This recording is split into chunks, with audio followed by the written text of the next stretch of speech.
in our long-term energy conservation efforts and our cost reduction efforts. And these existing chillers, again, were installed in the 1970s and are far beyond their useful lifespan. And the final project I'd like to highlight in my opening remarks is the Rayburn Garage Rehabilitation Project.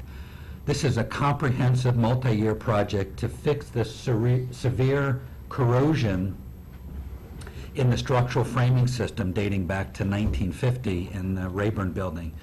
It continues to corrode at a rapid rate, posing a safety hazard to our congressional community. And this will address part of the $222 million of deferred maintenance and capital renewal necessary in the Rayburn building alone.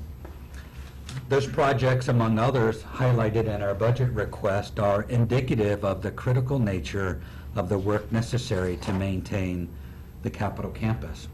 And I know when I walk around Capitol Hill every day, I'm reminded that the work that we do directly affects you, your staff, visitors, and your ability to do the important work of our government.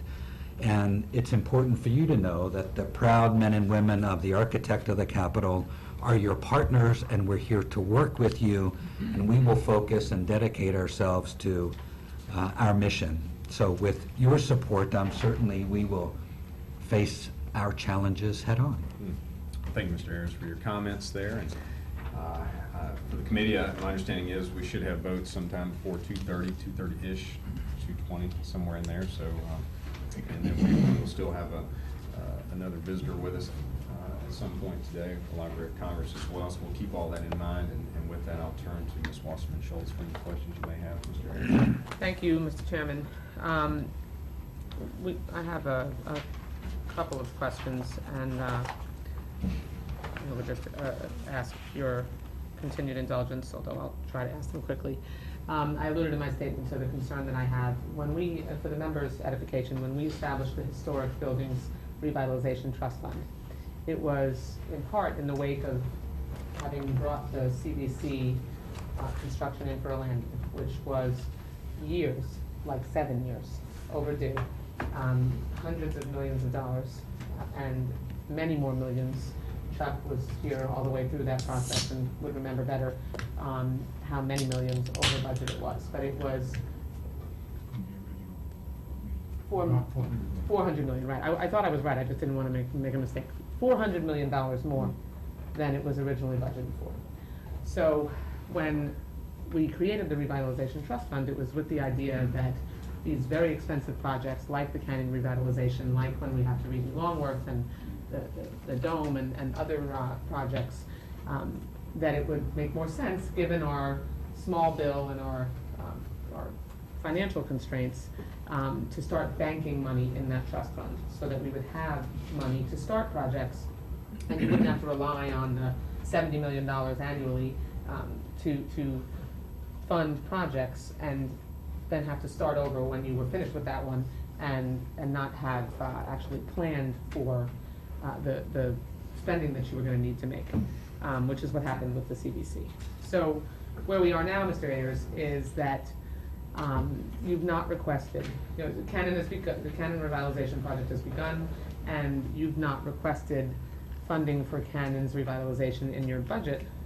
You've instead drawn down the money from the Revitalization Trust Fund, which means that essentially we're turning it into not a historic preservation revitalization trust fund, but a Canyon revitalization trust fund.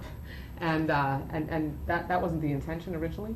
So what I'd like to know is, can we, in this fiscal year, when we write this bill, I'd like to see us establish a threshold amount that should come out of the trust fund, so that we continue to be able to save for future projects, and establish what the appropriate amount is in your budget, in the above the line, below the line projects that you always populate for us, so that we can make sure that we are being fiscally responsible and taking a balanced approach. So if you could comment on that, it would be most helpful. I think that's a really important thing to think through and to get right. And you're absolutely right that the purpose of the trust fund was to enable us to bank money for future projects. And taking the visitor center or the Cannon Building renewal project as an example, the committee can appropriate $600 million or $700 million in 1 year, and that would severely limit our ability to do other work and buy down the backlog of work that's already going on. It seems to me that while the current approach of funding the Cannon Building at $70 million a year through 2022, while it still leaves $85 million available at the end in the trust fund, I think we need to take a much more measured approach to that and first understand what our needs in the future will be, what our needs for Longworth and Rayburn and how much they may be, Right. and begin that investment strategy today and not figure that out 10 years from now. So I think challenging us to do that is a great thing. I think it's the right thing that we should be doing. Thank you. And we will work on that and work, of course, with the subcommittee on that. Thank you. I appreciate that. And just a couple other questions, not as detailed. The land at Fort Meade, which has to be acquired, the 7.34 acres of land at Fort Meade, which I guess the architect didn't know, or I'm not sure at what point you discovered you didn't own it. This is the land that's needed to build the storage unit for the library. I mean, the library is in such a dire situation with need to build a facility that they even put money in their own budget for temporary storage facilities. But the budget justification says that AOC will need to execute environmental mitigation along the railroad easement on a case-by-case basis with future land use development. Can you be more clear for us on what this means? How much does this add to the cost of building the storage modules? And is not owning that piece of the land going to slow down the construction of the project? So I don't think, well, I'm sure not owning the land will not slow down the construction of Module 5 or any future modules. We have worked out an agreement with the state of Maryland that currently owns that land, which is a right-of-way for a railroad, an abandoned railroad. We have negotiated a right-of-way allowing us to use that property during our construction activities in the short term. So it won't impact the schedule of Fort Meade Module 5 or any of the other modules.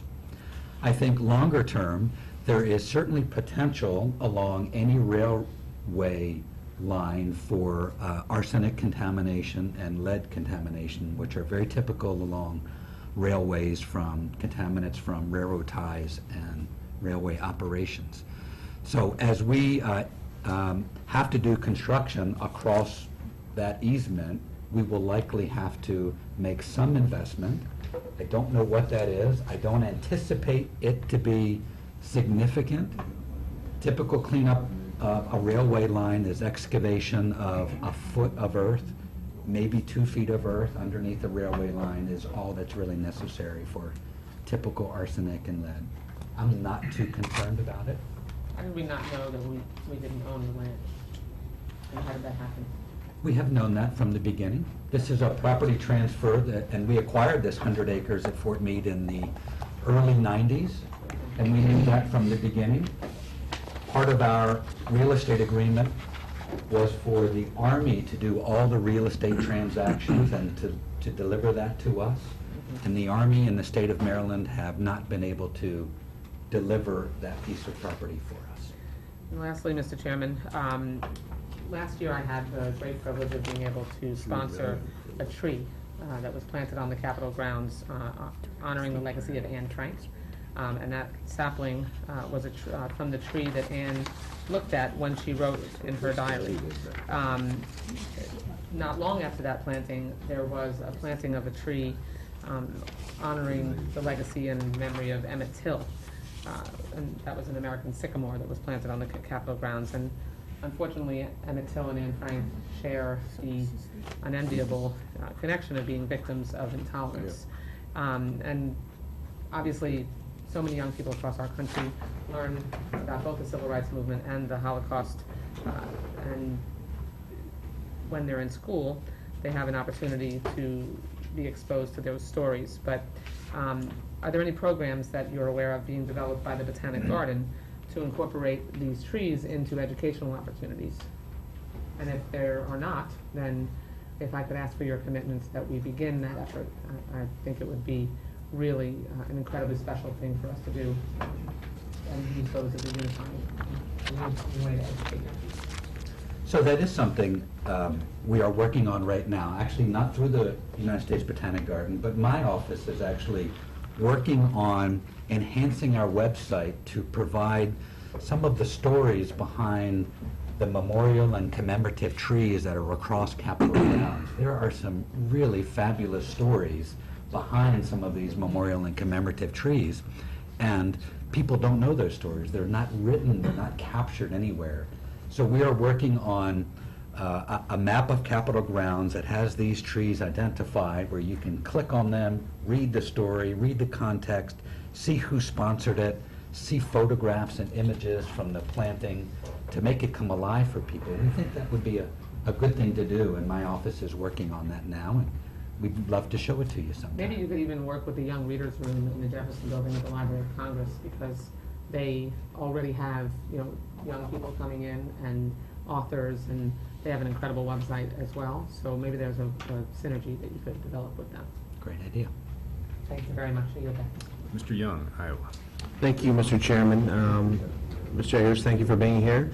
I share a lot of the concerns that our ranking member shares about looking back over at the CVC, when I was a staffer at the time in the Senate, and watching from the groundbreaking to how that was supposed to end, and then supposed to end, and the dollar amount that just skyrocketed.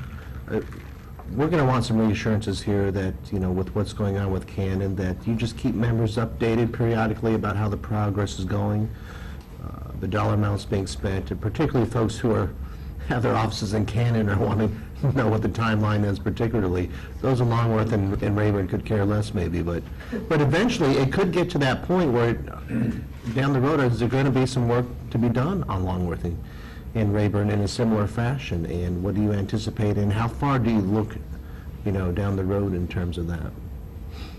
So you certainly have my commitment to keep the Congress and this subcommittee in particular updated on the status of the project in general, and specifically the status of funds and our schedule and cost commitments on the Cannon Building Restoration Project. And you're absolutely right. The Longworth Building dates back to the 1930s, and the Rayburn Building, the 1950s. So certainly at some point in the future, they're going to be undergoing a very similar kind of program that the Cannon House Office Building is undergoing. And our master plan looks out typically 20 years. And so certainly right on the heels of the Cannon Building, intuitively we believe that one of those two buildings will need to undergo a very similar restoration. Okay. Well, can you start in the one that we're not going to be in? Okay. You're on the 5th floor of Cannon right now. You're right. I'm up in the attic. 10 years in Cannon, that's why I moved. There you go. But we get to you in phase 2, which is a number of years away. Can't wait. The rotunda, in the dome. Can you just do a quick timeline of the interior and exterior work that may how is the integrity of the art within that rotunda? Could that be compromised in a way with what's going on the outside?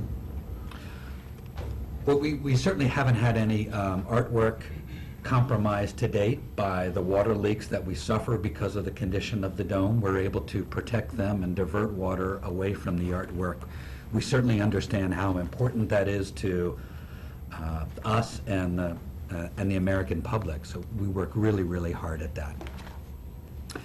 The dome project, of course, is 3 phases. The exterior work that's underway now and will take about another year to complete. And the second phase will happen, in fact, we're working on that now, and that's the space between the outer dome and inner dome, what we call the interstitial space. So that's happening now. That will be about another year in construction. And then lastly is the rotunda itself. And the rotunda will be scaffolded this August during the recess for about 6 weeks. We'll erect scaffolding in the rotunda It'll be closed for that period of time, and that restoration work will happen through the year and will take it down the following 2016 August recess. And throughout that process, we have our conservators and historians and preservationists integrally involved in our protective efforts of not only the frescoes and the oil paintings that are in there, but as well as the architectural stone that's in there as well. I would ask you to consider this within the funds that you have. This doesn't happen too often, and maybe do some visual documenting of the restoration for history's sake, so that we can preserve that, and it's also a great educational tool as well for our history, so thank you for that. I yield my time, sir. Thank you. Might I add, your team was very generous to give some of us a brief tour of the Cannon Restoration Project, and as well as the dome, and amazing work. And if I remember correctly, the dome project is at or under budget. Correct. I think it might be good to point that out, and thank you for your commitment to keep us updated as well. Mr. Farr. Thank you very much, Mr. Chairman. As architect of the Capitol, you're a member of several boards, including the Police Board and the Congressional Accessibility Board. Yes, I am. How can we have a public open hearing in a room that isn't accessible to members of Congress and members of the public, this room? So there are many rooms in the Capitol and the office buildings that remain to be fully accessible. You're absolutely right. So it's, not all of them are. Well, shouldn't we not be having public hearings, inviting the public to attend, and if a member of our committee couldn't get in here, shouldn't we not be using it? If there's a member that can't get in the room, it seems to me we should find another Well, room. what about members of the public? No, I just, maybe the rooms that aren't accessible ought not to be used for public purposes. I mean, think about it. I just saw you on the board. This is a question I'm gonna ask you. I wanna follow up on Debbie Wasserman Schultz's question, because I'm on the MilCon committee, and I've been very interested in base closure and excess military property. And you're right that the records indicate that the Army was to acquire the property from the state of Maryland and transfer it to you. And as you said, the Army's never done. In the FY '94 MilCon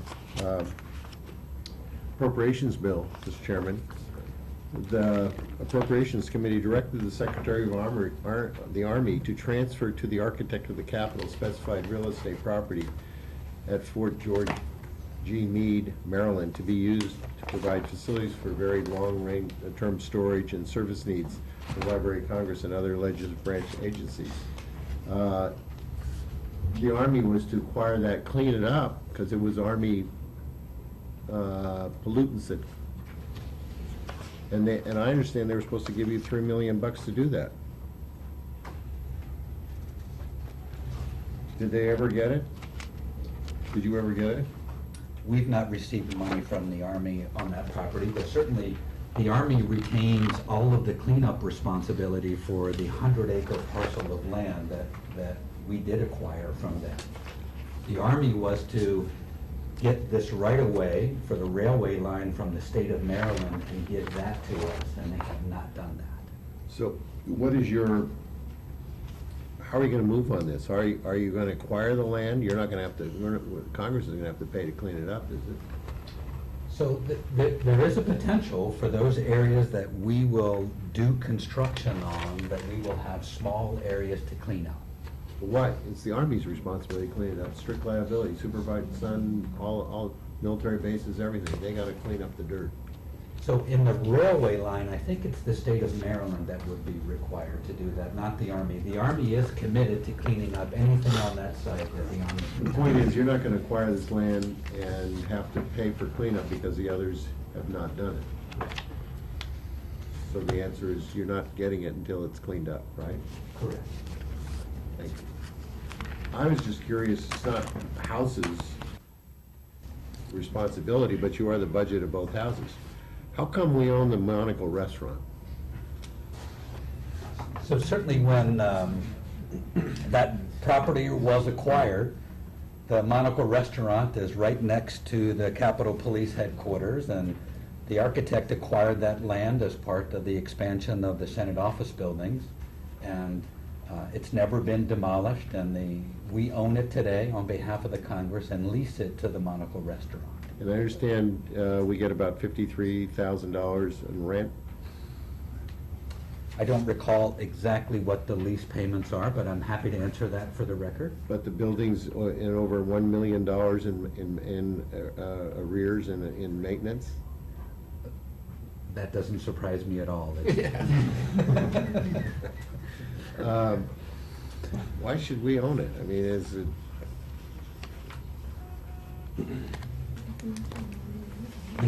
We have no use for that building, and it's something that happened many, many years ago, and you know, we do have an income stream from it. We do lease it to the proprietor of the restaurant today.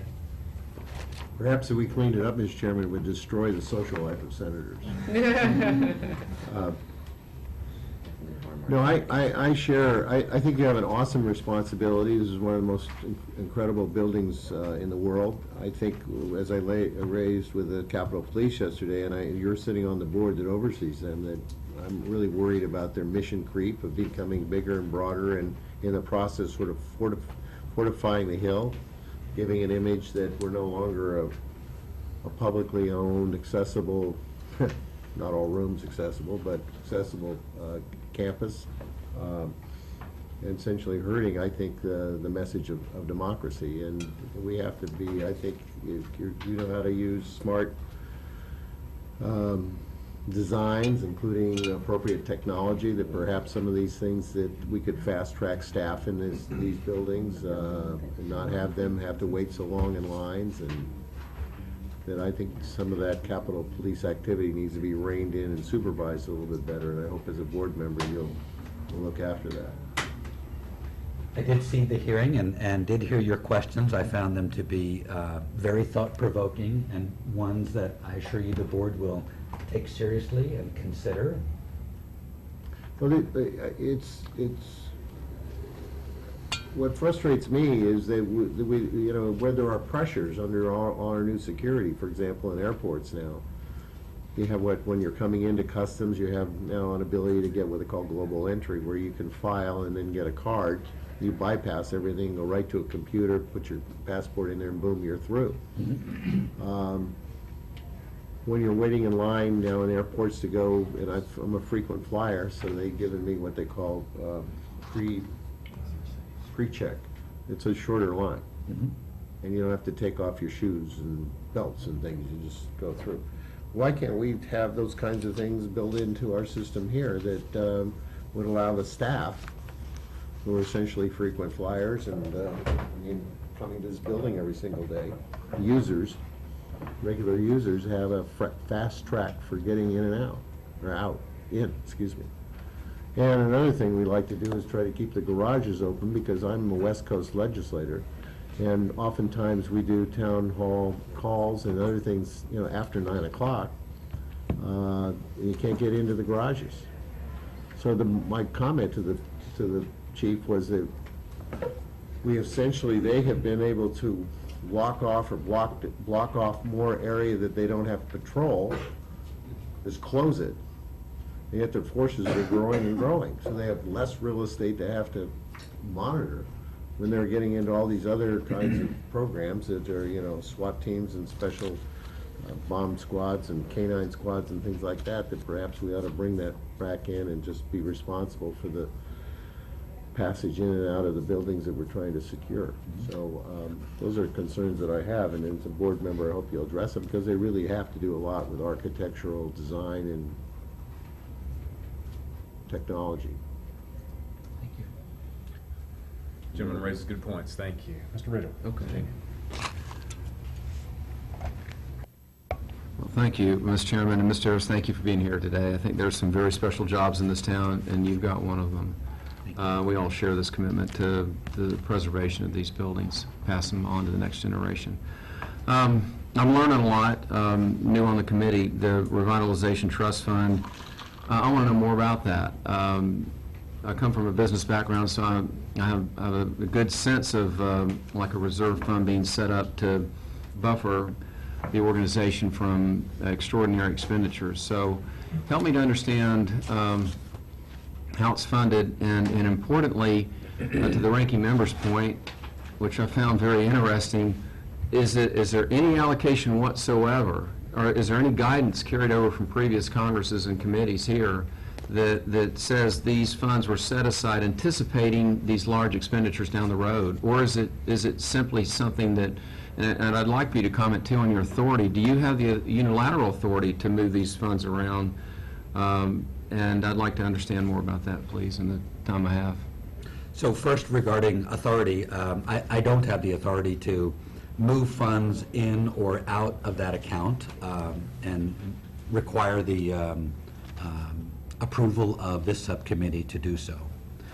And secondly, certainly from my perspective, the fund was set up so that we could continue to fix the biggest problem that I face is this $1.4 billion of backlog deferred maintenance and capital renewal work. We could continue to do that kind of work at the same time fund major rehabilitation projects. We can't do both out of the bandwidth that we had before. So setting up a fund that would enable us to continue to appropriate dollars to allow us to do the deferred maintenance work that you see in my budget and invest for the future restorations is kind of the overarching purpose for that. And today, we request $70 million a year in our budget, and the vast majority of that through 2024 will be invested in the Cannon Building Restoration Project. And at the end of that, our current projections are $85 million remaining in that fund. What's the fund balance now, approximate? Approximately $200 million. Okay, and so we're simultaneously, we're putting money into the fund and then taking money out of the fund. Correct. So we've got more going in the fund. I mean, what's the investment in the fund? So I think that's what Ms. Wasserman Schultz challenged us on, that today, our request of $70 million does not include a future investment. It only includes enough money to enable us to execute the Cannon Building. Okay. Though at the end, there will be some money left over.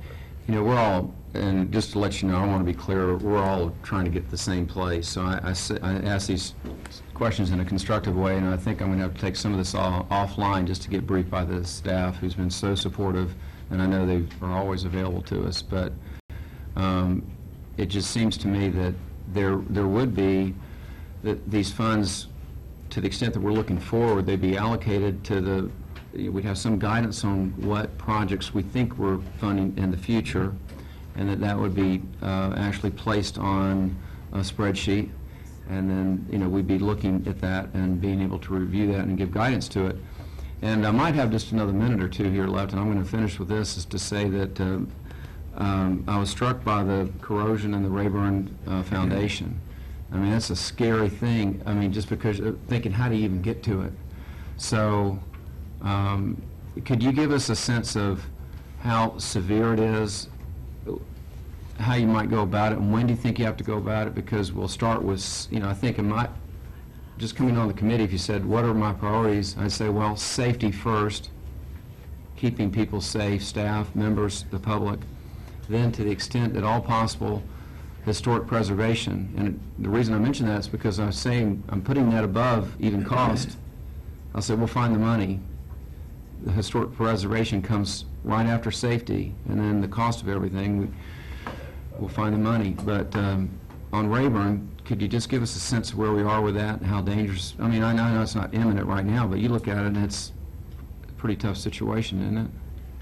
It's a serious issue, and one that we think needs immediate attention. And we requested funds in our budget last year, and the committee was able to provide those funds.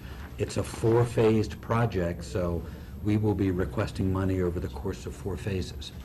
So to do it, we are well-versed in how to do it.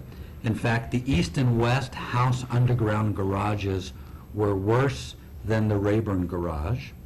And these are the two garages that are under the park south of the Rayburn building.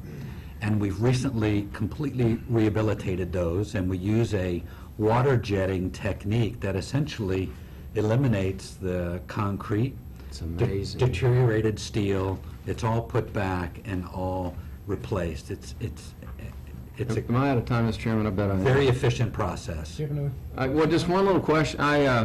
A constituent of mine was really concerned about some road safety things. He took me out on a big highway construction project we have there, and I watched him putting steel in. And when the steel was down, they would actually roll it with grease before and then right behind it, all the concrete trucks were queued up. And I know it's way too long to think we can go back and there's any liability on the builder, but is it reasonable for one to assume that a foundation would last even longer than, I know 65 is, okay, I was 5 years old or so, but it seems to me that that we wouldn't have to, what, as an architect, what should we hold as reasonable on how long that foundation should have lasted?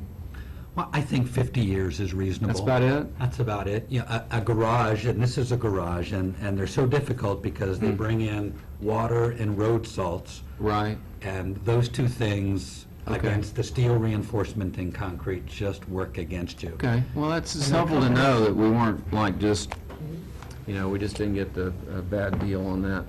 Okay, it's just what it is. Okay. Mr. Chairman, would the gentleman yield? Oh, I think I have to anyway, but I'm delighted to. I've enjoyed the exchange. So just to be helpful, Mr. Chairman, the language from the original Appropriations Act that created the Historic Preservation the Historic Revitalization Trust Fund reads as follows. The Capitol Complex faces a large and growing backlog of deferred maintenance and capital renewal projects. Its facilities are aging and continue to deteriorate. Without a significant infusion of additional funds, key facilities and building systems may eventually fail. At the same time, the architect of the Capitol must meet energy savings requirements, address increased security needs, and cover the cost of operating and maintaining additional facilities. In all, over $4.9 billion worth of capital projects are planned over the next 10 years. The normal appropriations process is not an effective mechanism for addressing a backlog of this magnitude.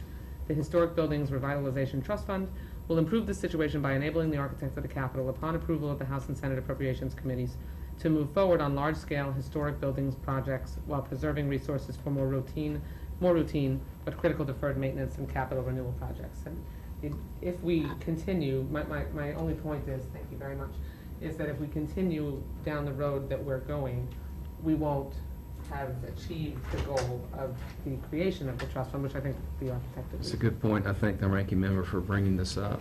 Thank you, Mr. Ayers. Appreciate it. Thank you. Any further questions? Ms. Wasserman Schultz? Thank you, Mr. Chairman. The energy plant that we have, can you give us a background? How long have we used that? Where's the source of energy coming from? What kind of source is it? Is it running smoothly? You have problems with that? Are we going to have an investment in that at some point? Talk a little bit about that, please, sir. Thank you. So the Capitol Power Plant was established in 1910, and we've been providing steam and chilled water since then. It was really built to serve the Cannon House Office Building as the first house office building on the campus. We made electricity at that time as well, and stopped making electricity in the 1950s, and have since then bought electricity from commercial power providers here in the city of Washington, D.C. So today, we purchase all of our electricity from local providers, and we make steam and chilled water, steam to heat our buildings and to humidify them and for cooking operations, and chilled water to air condition our buildings. So we make those two products today and purchase all of our electricity. There's very significant investments happening there now in replacing our chilled water capacity as well as our steam generating capacity. So we're making investments there today with the generous support of the subcommittee, and we'll continue over the next 5 or 6 years to make pretty significant investments in the plan. It's so important, I think, to the smooth operation of the Congress when I and my team reflect, what's the most important building that we need to keep running to ensure we don't interrupt the functioning of the Congress?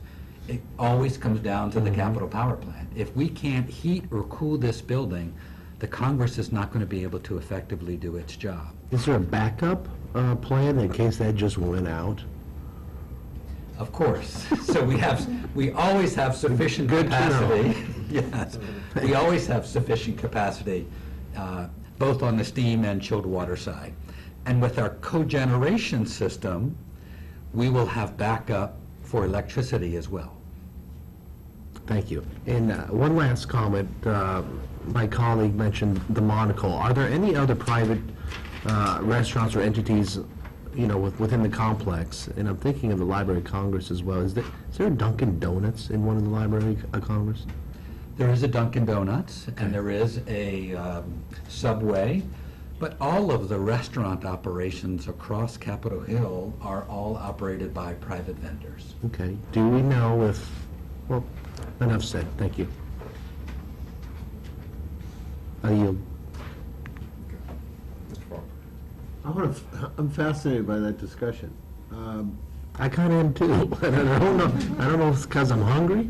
I'm not so fascinated by the food. I'm just fascinated by the fact that if you think about architecture being used as a tool to,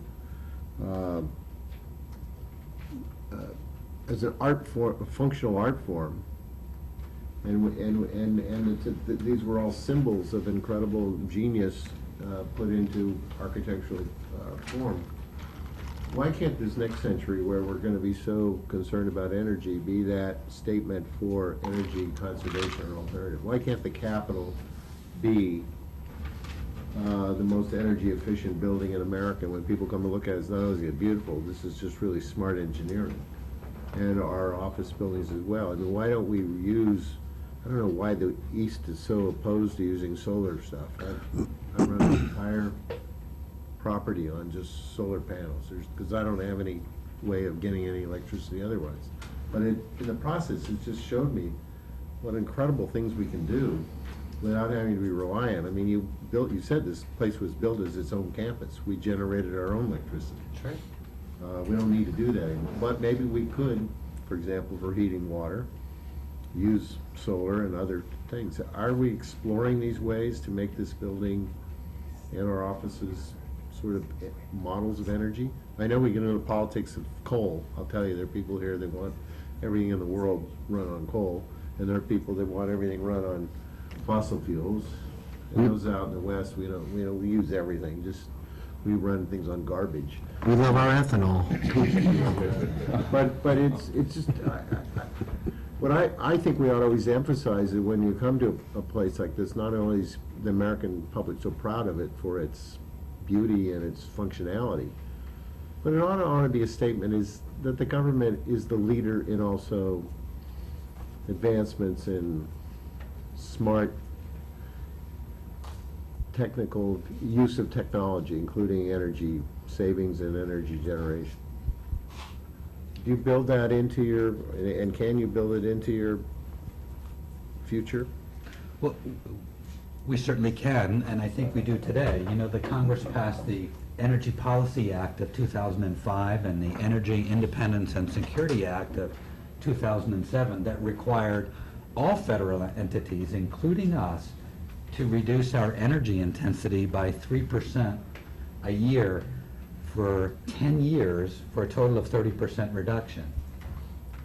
2015 is the 10th year of that, and by the end of this year, we will have achieved a 30% reduction in our energy intensity across the Congress. And I think that's something that How's most that changing light bulb? you should be proud of, I'm proud of, my team is proud of. It took a lot of work and a great deal of investment and support by this subcommittee to make that happen. So we do it by investments in the Capitol Power Plant, generating steam and chilled water more efficiently. We do it by making sure our steam distribution systems in our buildings are efficient as they could possibly be.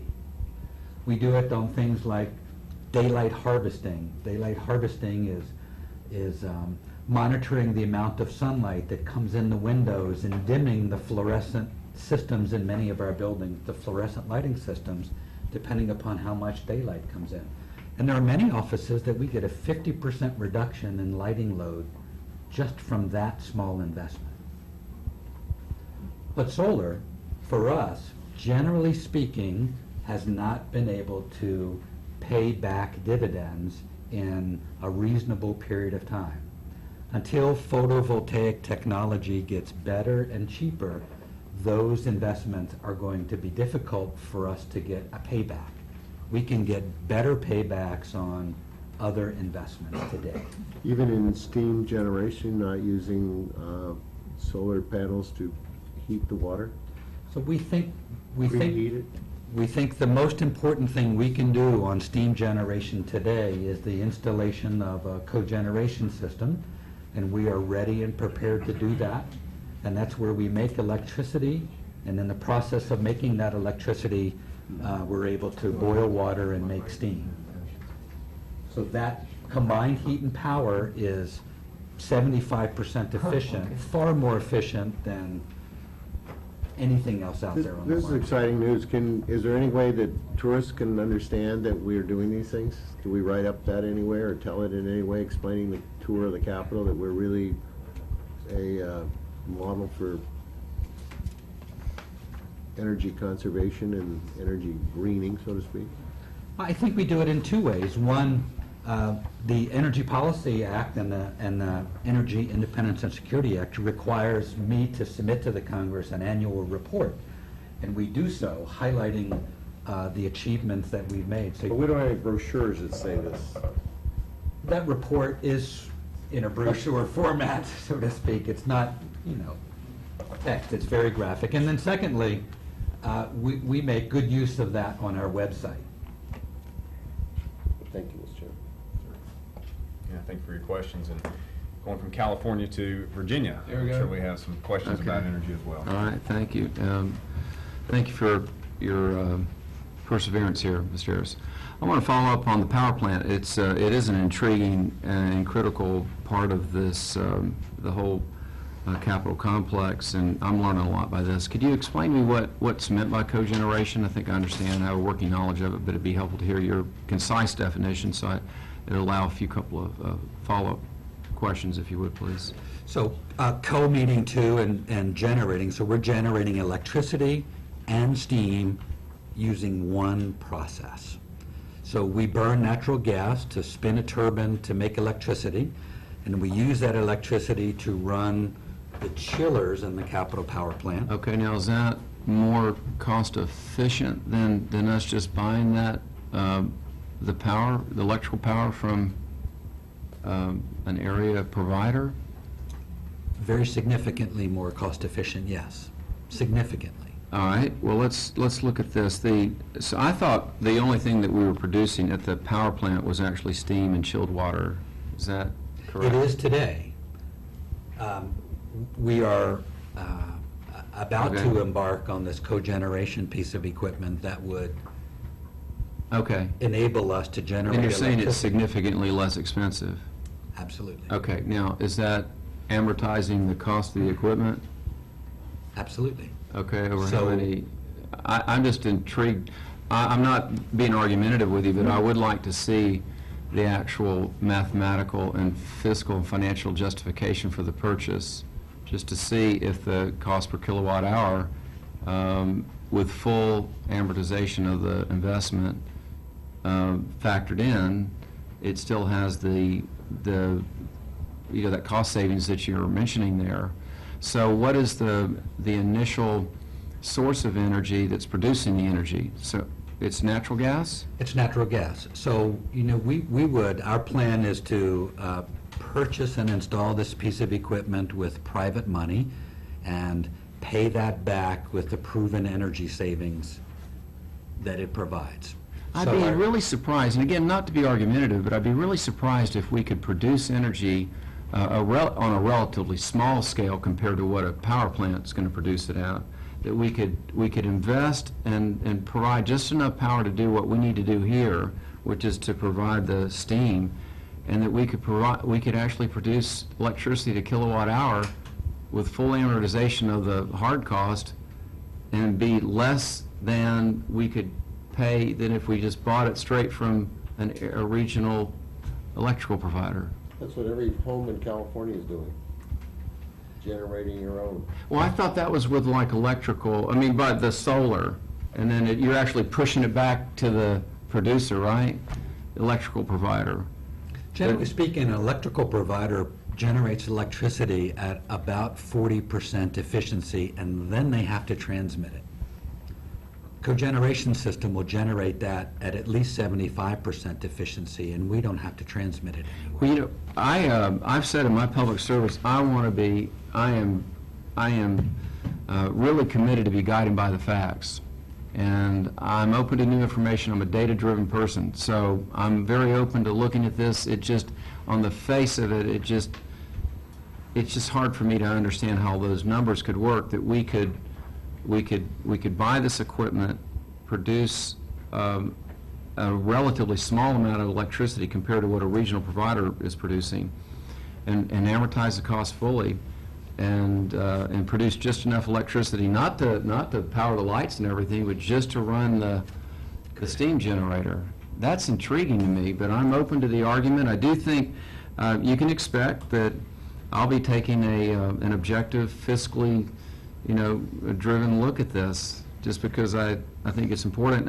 And I would say to Mr. Farr's point, I was raised by an NASA engineer, and I love technology, and I believe in investing in the future. And when somebody says we have 200 or 300 years of some fuel or another, and they tell me that like it's supposed to comfort me, I'm like, hey, it's going to roll on around, I mean, time's going to come around. So, I think about that, and I want us to transition. We can't keep pulling energy out of the dirt, and I get this, and even from underneath the ocean, which I'm a strong advocate for, but we use it to pivot over. And so if we could find a way to do what Mr. Farr's saying, but not in a way that is fiscally irresponsible, and really I'd like to think these major companies would perhaps appreciate the opportunity to be almost like an Epcot situation of maybe a small area where they could demonstrate their very best, the very leading edge of American ingenuity and hardware, and maybe up on the 5th floor of Cannon or something, or out there in that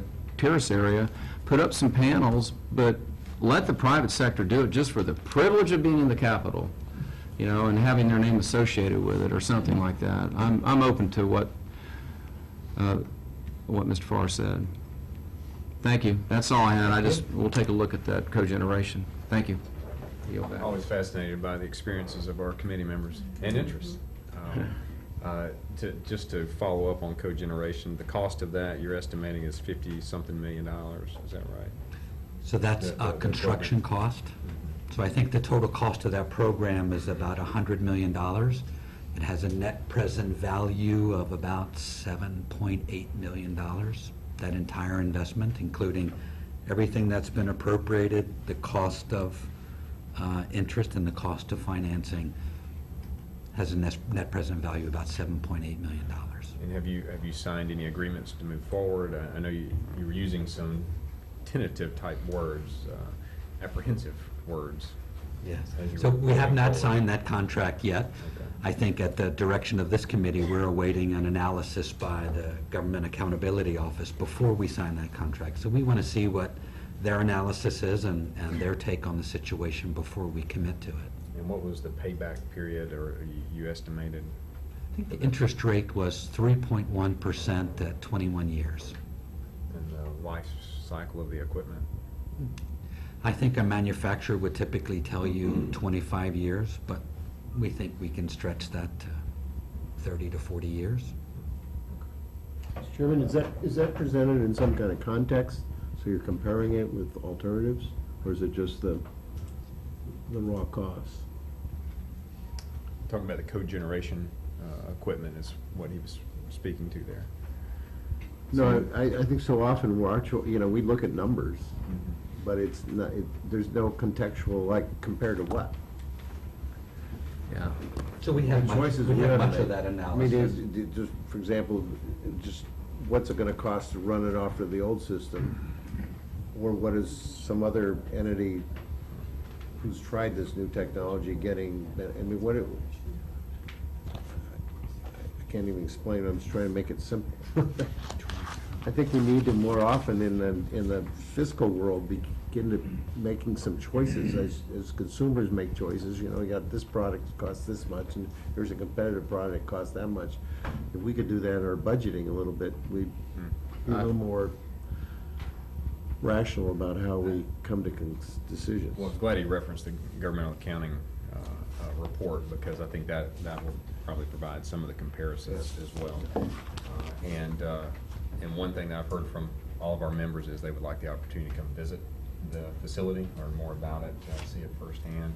And I imagine there'll be a lot more questions, and maybe we could have an additional hearing in the future. Maybe, when do you expect the report to be released? Have you heard any? I think it's April of this year. April of this year, and that may be a good time to revisit this topic. Mr. Chairman, just a follow-up question on this. I think Mr. Farby, I think he was heading in this direction anyway. The investment in the regeneration is, again, I'm just very intrigued by it, and I'm actually encouraged to hear the numbers. I'd have to see the analysis, but it's very different than the other projects. I mean, we're talking about actually generating electricity, and which then generates the steam. And the numbers are large, the claims are large. I mean, the claims of savings and these things. So I would very much like to have, and I think it's reasonable to ask for this, the information that was given to, is it the GAO? Okay, I'd just like to see what your office gave the GAO to begin their analysis, and then, and I think that would be a good first step, because I'll learn something from the process, and also I hope that these conclusions are accurate, because it's very, very intriguing. We'd be happy to do that. That'd be great. Okay, thank you. Any other questions from the committee? Been very interesting. Mr. Ayers, we want to thank you for being a part of this today and entertaining all the questions, and look forward to working with you. And as always, I am fascinated by our committee members, their interest, their intrigue in what's going on around here. So thank you very much My for joining pleasure. us today. All right, committee, we need to adjourn briefly. I know we have votes coming up, but we need to adjourn it. I was somewhat hoping votes would be called by 2:30, because that's what they said. But if we could adjourn for at least 10 minutes, and members are welcome to stay, but because we've got to do some setting up of the room for the next meeting, we'd ask that everyone else that's not a member to allow the committee to set up for that, and we'll re-adjourn here in 10 minutes. Yeah. No, exactly. Yeah, I was brought up by Ansel Adams and Narrow. Good. Get more into Narrow.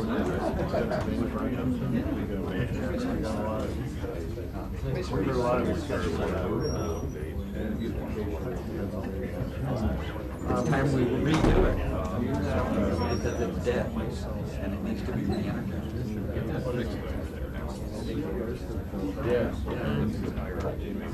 You got my attention. Oh,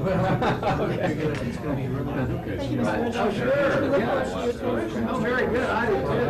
That'd be really interesting. Yeah. I can get to that.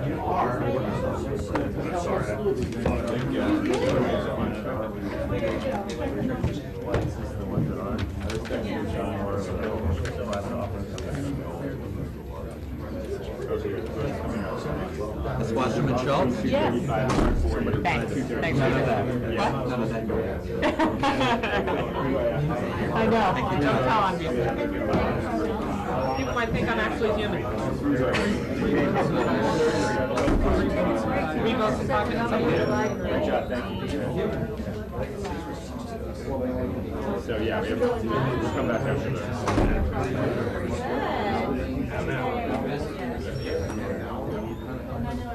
Yeah. Certainly. Yeah,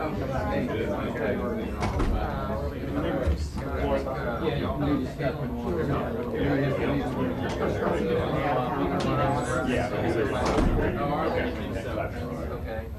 you guys? Well, Thanks so much for.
mean the microphone's turned on.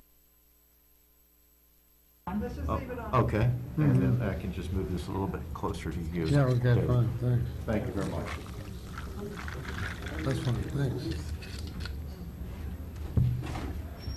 So right now. I'm gonna be in the other room. Mhm. I'm not gonna be in this room. Okay. Okay, so they're here, that's going What? on. Okay, well, his microphone is. Okay. Thanks, I'll just wait till everyone gets in. yeah.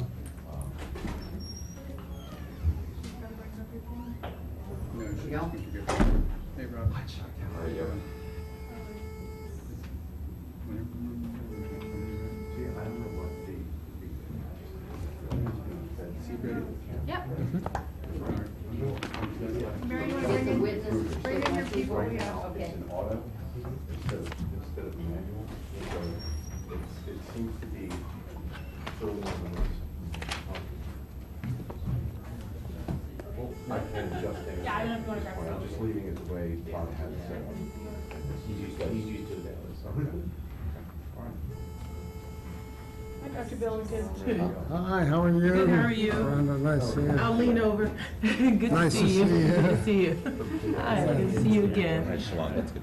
Same I here. have the book, I just haven't put it in the delivery. No problem. I may walk it over tomorrow. Come on over. It's been one of those weeks.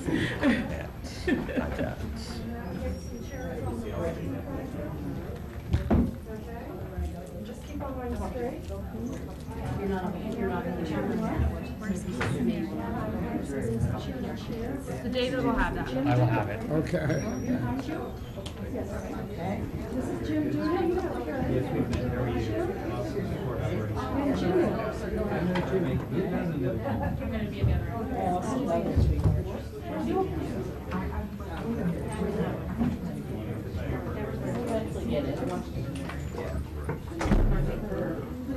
Sit right here.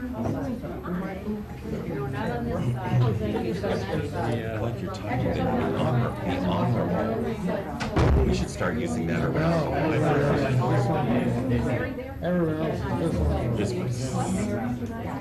I love these races. I know. But you've got all your titles there, it's grand. Except I guess it should be the librarian. It should be the librarian. Yeah, I know, oh, I know. I'm here. That one.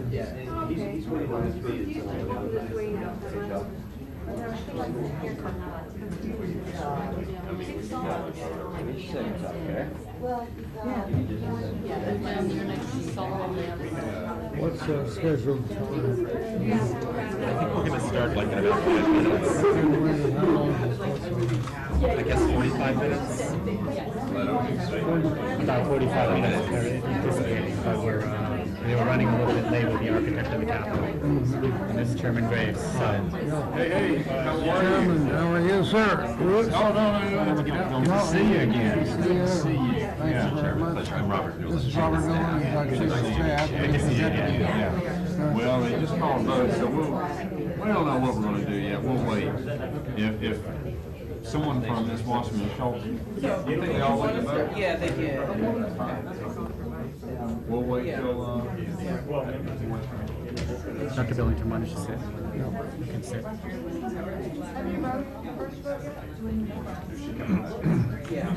Mark is sitting directly behind you, and Liz is sitting directly behind you as well. Good, good. And Mary is just over to the left. They're all sitting right behind you. Okay, good. Well, we got a friendly group here. Yep. Okay.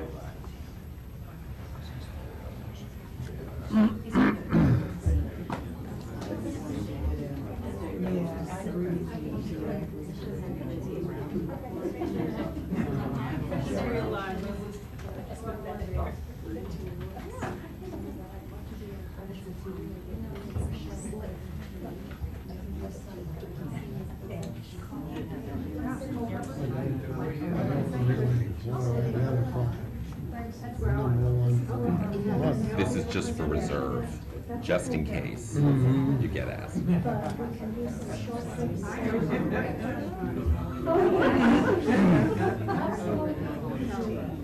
I just wanted to chat and tell you. Yeah, where do you find them? Chicago. You have them? No, to the right, the one. No. Oh, that I don't know. Yeah. I found it in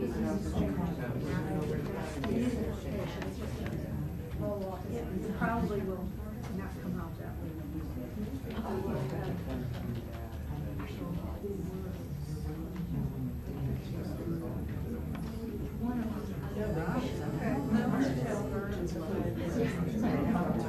Oh, yeah, that's a good way of getting it.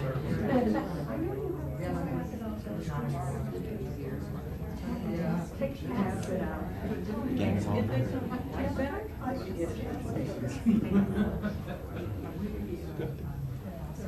Yeah, because they're going to vote. Present capacity, some have appeared before this committee, and we appreciate your welcoming them.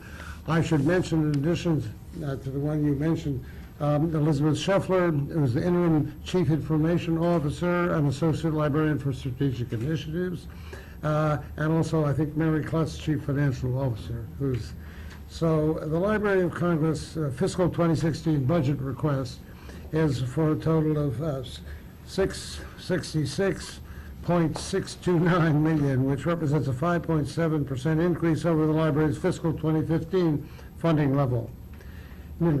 Nearly two-thirds of this request, let's say 21.9 million, necessarily covers mandatory pay-related requests, and as well as price level increases anticipated for fiscal 2016.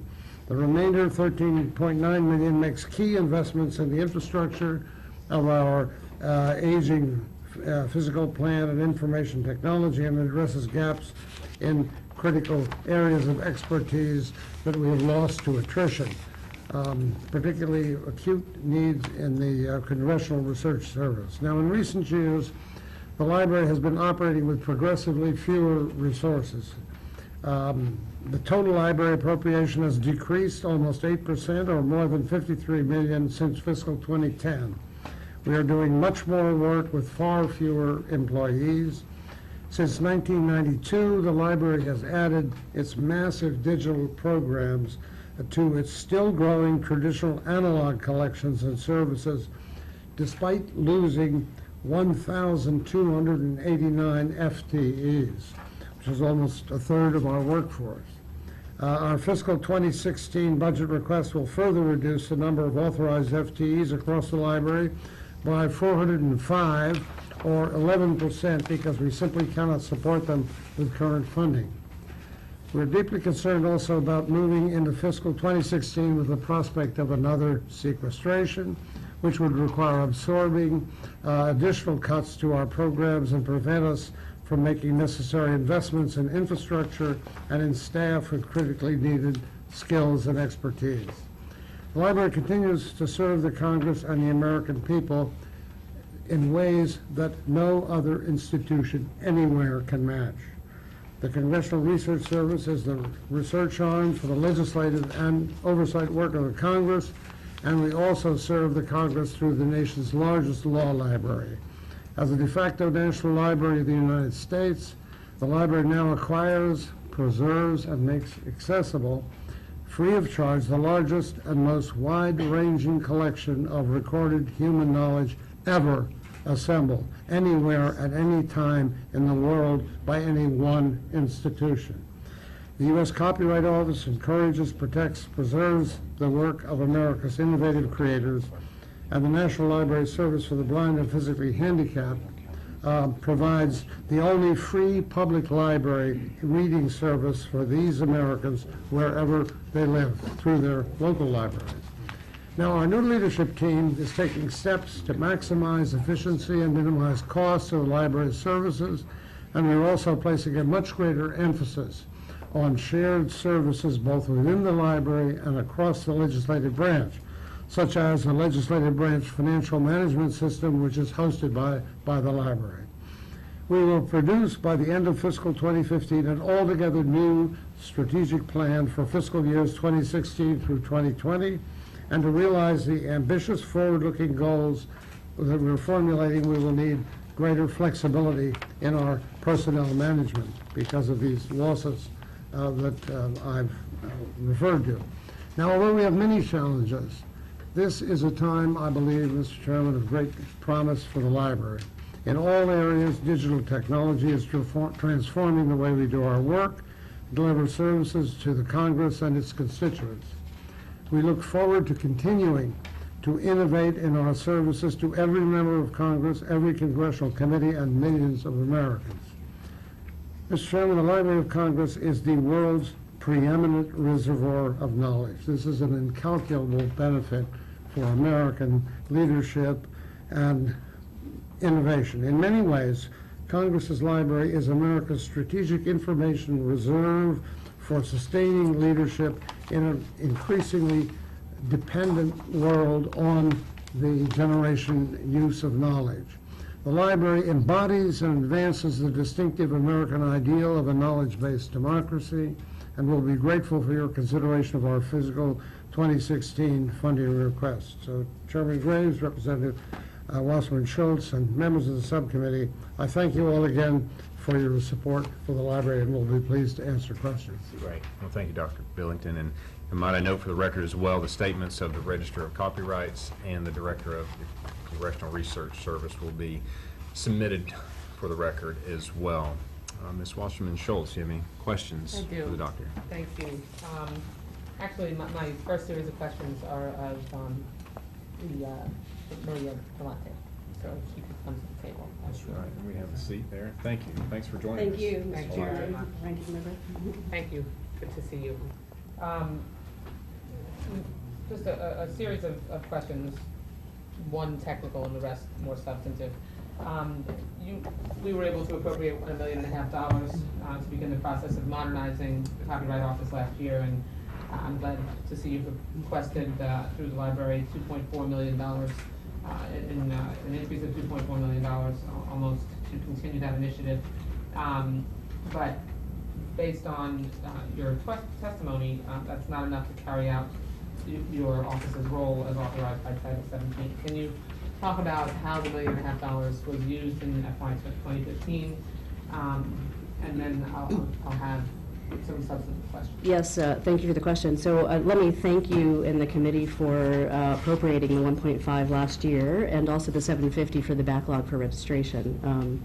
Came at an enormously important time, and we are using the 750 to hire registration staff. Those jobs have been posted now that the money has come through, with the appropriations bill being enacted. And then the 1.5 we are using to do business planning and analysis to bring the recordation system online.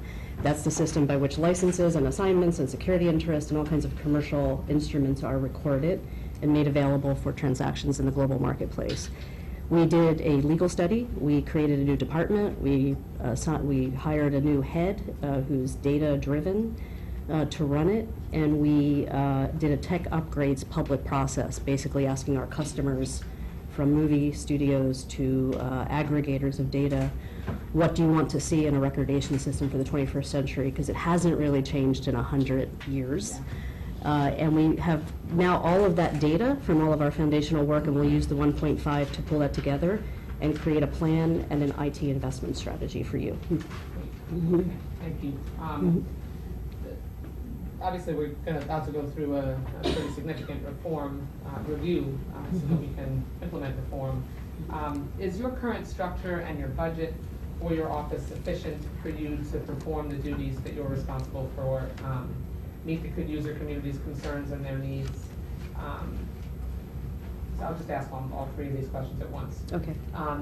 And if we had independent IT infrastructures for both the Copyright Office and the library, would that better serve to meet the needs of both the library and the Copyright Office, whereas right now your IT infrastructures are combined? And lastly, there have obviously been various studies undertaken regarding the the technical infrastructure within the Copyright Office at the LLC. GAO is about to release a report soon. Your own recent report is out there.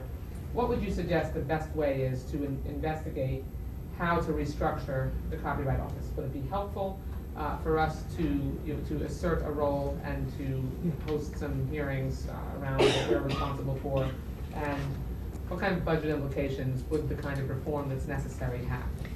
Thank you. I think it would be helpful, but I think you do have a role. So in the existing structure, as you said, I think the library is in a very difficult position because ultimately, although there are separate appropriations, there's one agency number. And they, I think in good faith, believe that the job of the library is to put forward one agency number, which means trading appropriations that may, in this case, have nothing to do with each other. So the library is both a library and an agency. In our case, it's an agency, not a library. But yet our needs for the copyright system, as a practical matter, get weighed against preservation, storage, and things that have to do with the incredible national collection that is also part of the agency. And so to your opening statement, I think the most immediate thing that the committee could do would be to make it clear to the agency that you would like to see the appropriations put forward separately, that to meet the needs of the national copyright system, that appropriation should not be traded. You would make that decision, in other words. The agency shouldn't cannibalize or trade prior to the committee hearing all voices. The second thing I would say, and this probably would come out if you had hearings, would be that our statute is dated, not only substantively, as you were alluding to, say for the music marketplace, but the statutory authority for us to charge fees is dated. What I would suggest is that rather than the Copyright Office, and this is something I've spoken about and testified before Judiciary on as well, rather than just allowing us to charge cost for services, we might be able to charge cost plus some reasonable amount of money or percentage for capital programs. I think the copyright community, by and large, is not unhappy about paying for the agency, the part of it that's us. It would have to be reasonable, it would have to be vetted by Congress, but I think just allowing us to charge for capital cost in some way would help immensely. I don't think the entire system should be on the backs of copyright owners. I think users and aggregators and the public benefit as well, but we could do more with fees. Thank you. I didn't answer the IT question. Do you want me to do that? It depends on how you want to do this, Mr. Chairman, since we're still the only ones here. I think it would be good. I think it's something I'd be interested in hearing a full response on, and wouldn't want you to feel like you're rushed in your response.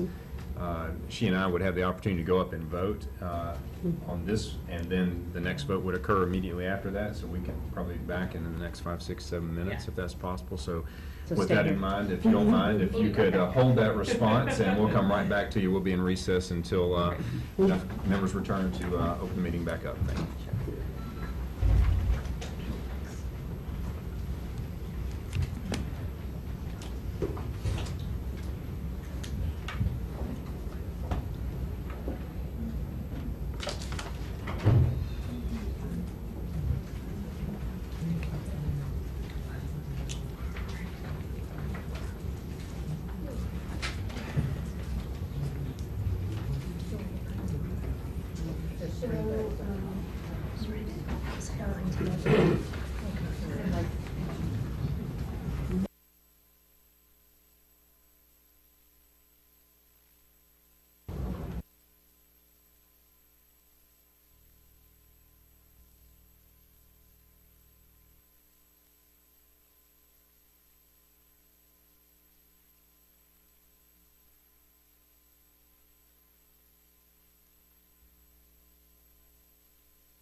Pleasure. How are you, Doctor? Thank you so much. Hi. Hi. How you doing? Good. All right. Okay, well, I guess we are officially back from recess, and did you want to restate your Yeah. question just for the new members that have joined us? Yes. Thank you. My question covered the range of responsibilities of the Copyright Office. The registrar had already answered what she had been using the $1.5 million that we were able to give her to begin the modernization process in FY15. And I had asked her about the validity or the whether it was reasonable to suggest that perhaps we should separate the IT infrastructure between the Library of Congress and the Copyright Office, because there seem to be significant needs for both. And then also that we have a GAO report, a Copyright Office report, just to get some suggestions and guidance from her on the best way to restructure her office and what those budget implications would be, and whether we should assert a role in the copyright reform review process. So that is what she was in the process of And answering. you were midway through your response, I know, and so for the sake of Mr. Parker and Young who have joined us, feel free to pick up Where I left off? Okay, thank you. I think the IT piece is the piece I didn't answer. And certainly, because the Copyright Office intersects with a $1 trillion marketplace, a global marketplace for content, devices, aggregated data, services, streaming, et cetera, it seems that as we make investments going forward, we should be looking at whether we should be doing that in a dedicated way, so that when people are paying fees or you're appropriating dollars, the money is going directly to the services that people expect and rely on to enforce their legal rights and to protect their economic investments. The GAO report, we're all waiting for, both of them, but one way to fix the IT structure would be to have more centralization and improvements. Another way would be to separate them, and a third way might be to do something in between, because we are in the same building. And I don't know how you separate an infrastructure and architecture completely without giving us a new building, which guessing is not an option this fiscal year, although I will put that on the record as a request. I therefore think that the more you can do to protect the library as a library and the Copyright Office as the administrator of the Copyright Act, the happier everybody will be, including our customers. Mr. Chairman, I have other questions. Okay. We can come back to them if you want. Thank you, Ms. Plenty, for your testimony there. And for the record, there is the House Page dorm is available. It's not occupied at this time. Mr. Farr has an interest in monocles, so. Dr. Billington, we have a great reader and a person of interest with the Library of Congress here today, Mr. Young from Iowa, that I know would like to ask you a question or two if possible. Yes, sir. Thanks for coming before us. I think you have one of the neatest jobs in the world. I really do.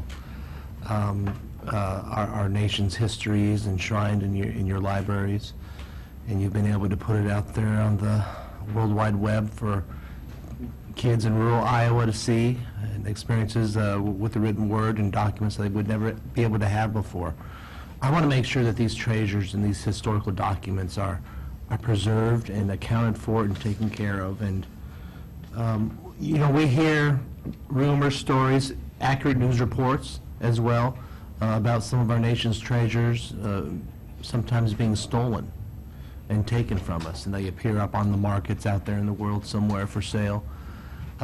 Do we have any problem like that? Are we missing any highly historical value documents from some of the greatest patriots of our country who've helped shape this country? And do you account for that? Do you make it public? Where are we on that? Is there a problem? Is there a threat of a problem? When I first arrived at the Library of Congress 27 years ago, we had a problem. Stacks were relatively open. Number of things seemed to have gone. We did one of the most extensive security studies ever done by a major institution, and I think we have substantially, I won't say taken care of this program. The stacks have been shut. The security, we did a major study. This is a continuing problem, but not so much at the Library of Congress, but in general with the library communities. But I think we have done a pretty good job. If you think that we are, and which is the fact that's been confirmed by a lot of congressional mandates and a lot of history, we are not only the largest collection of stored human knowledge in the history of the world, in 470 languages and almost all languages and formats, but we are the closest thing to a mint record of American intellectual and cultural innovation and creativity anywhere in the world, and of course in the United States itself. Now, we do not have much, we have very little of the cultural record before 1870. That's when the Congress decided to bring the intellectual and cultural productivity, bring, in short, the Copyright Office into the Library of Congress, into its library. And so from that point on, we have basically the important things that have been copyrighted in the United States. Nearly 7 million pieces of sheet music, just to give you one example of the enormous cultural creativity of the United States. On the audiovisual world, we have the world's best preservation center for the audiovisual productivity of the American people. That would not have been possible until 1870-71, when the Copyright Office was made part by Congress of the Library of Congress. Since then, we really have amassed this, and this has been a period of enormous creativity. After the Civil War, in the 1870s, things were just beginning to explode in the way of innovation, scientific, cultural, and so forth. And so that has been a great accomplishment, and I think it's the security situation in the Library of Congress is carefully monitored after some of the most extensive studies and a whole lot of innovations in terms of security.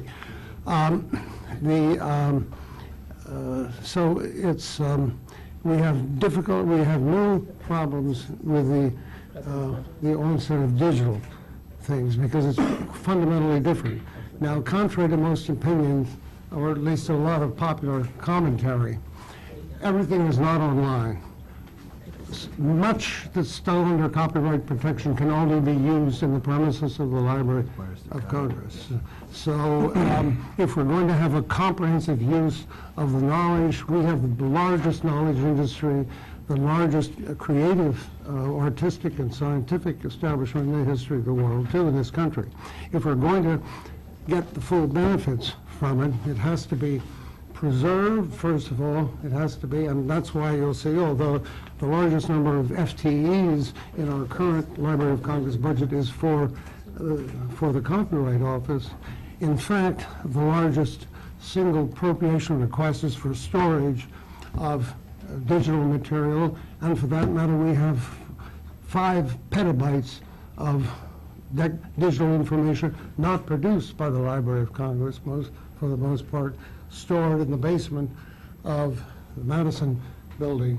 But this is in response to a congressional mandate, which we aren't able to effectuate now as we did when it was given to us, because all Know Your Money was confiscated at one point in the Ledge Branch. A lot of it had been designated for the National Digital Information Infrastructure Preservation Program. But nevertheless, we are still doing that. We are also getting out, probably, it's hard to know how to compute this, but something in the vicinity of 30 million individual items of primary documents of American history and culture. Whether we'll be able to continue to do that, but that's for the inspiration and the education of the American people, with a special emphasis on K through 12, which is very widely used.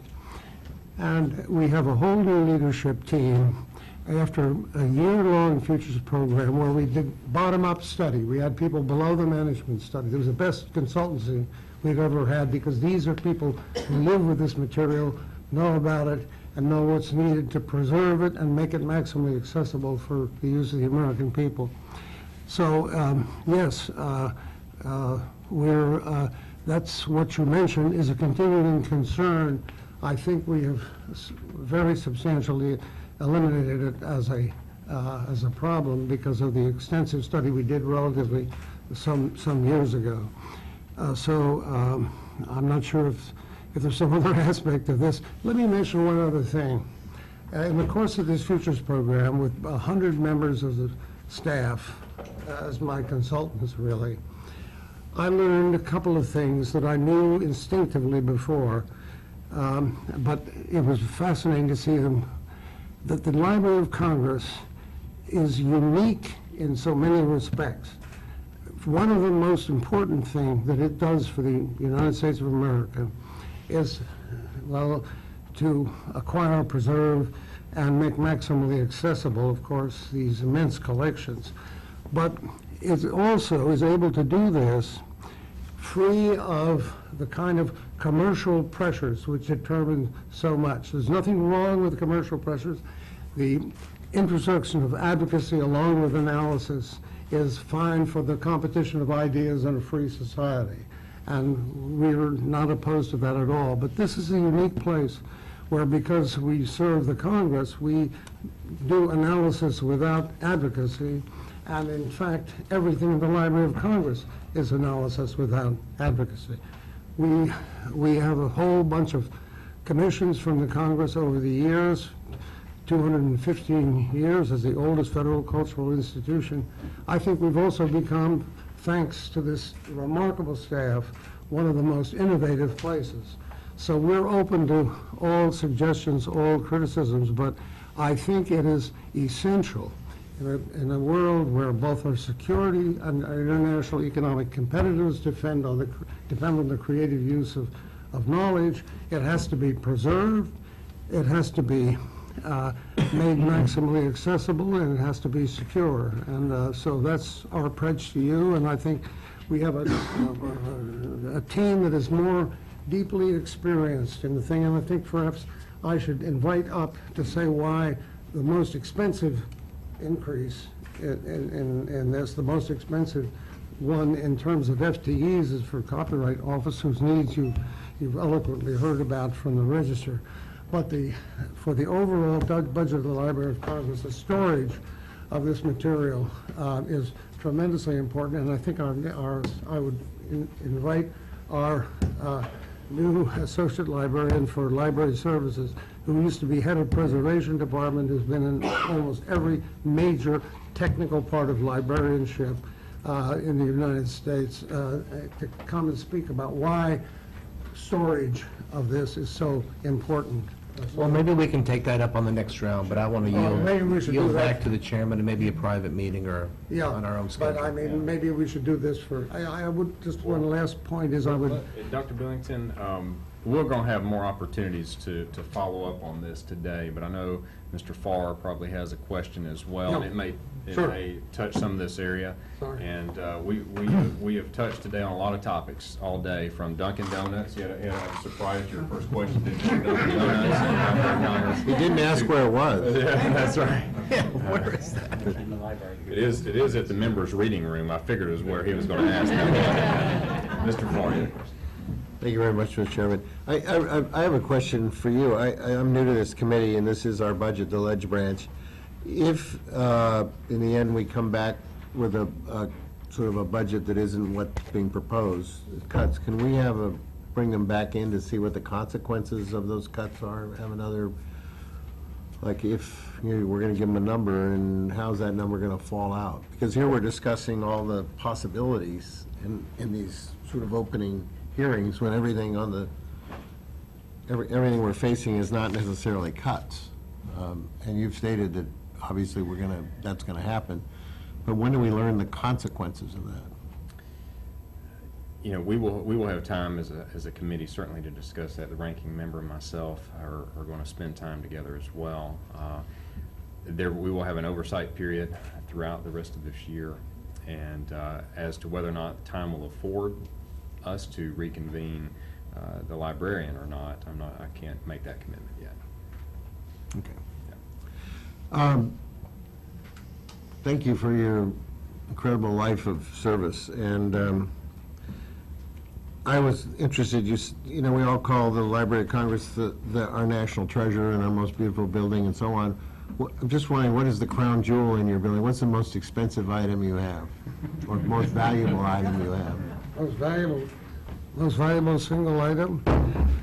Well, it's pretty hard to say. I mean, Put a price tag on Congress has knowledge. designated a certain number of top treasures in the Library of Congress, which can never travel outside these buildings.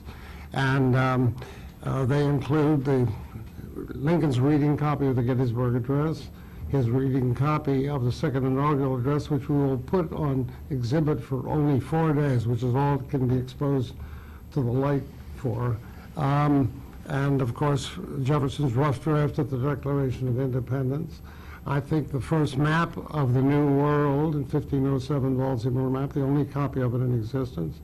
I think one of the three, I mean, there's so many things you can point to. One of the three perfect vellum copies of the Gutenberg Bible. I mean, there's just, there's really so much. Be an interesting,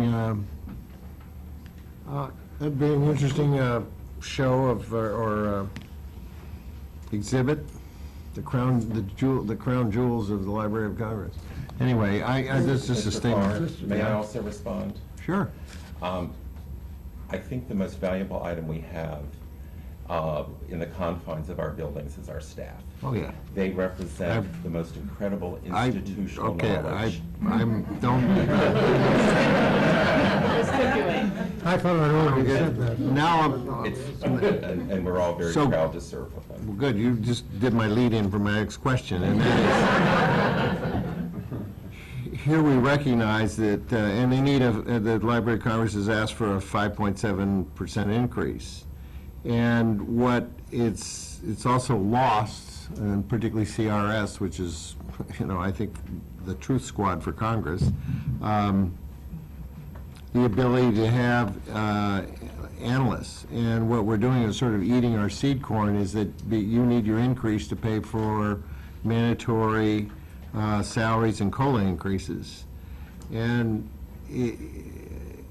I'm really interested in how we get back to providing enough analysts to, in the CRS area, to respond to Congress's concerns and questions. I mean, we use this office heavily. I find it the best asset that the United States Congress has. Where else can you get an unbiased, nonpartisan analysis of the facts and do it in such short time? So I'm concerned of what's going to happen if you have to reduce that workforce even further, and why we can't, and what the impact has been by the layoff of all the analysts that you've laid off, 29 analysts, I believe. What has that sort of resulted in? The requests that you can't respond to, reports that you can't write, sort of the not meeting the needs of members of Congress, because we have cut your budget, and now we're requiring to sort of fund your costs of increases out of your own budget. I mean, we didn't do that for the Capitol Police that were here yesterday. They get a COLA without having to, without being inside their own budget. Thank you for that. Thank you for that question. I think at present we are able to keep up with Congress. We're responding to their inquiries. We are producing reports that are needed to support your work. I think if our staffing levels continue to decrease, though, timelines would get longer. Our ability to respond on a timely basis may be jeopardized. The depth and breadth of our analysis may be compromised. But I think right now we are accomplishing our mission. Where would it be most felt? That really depends on what issues are very active in Congress. In some areas, we are one deep. We don't have a bench at this point.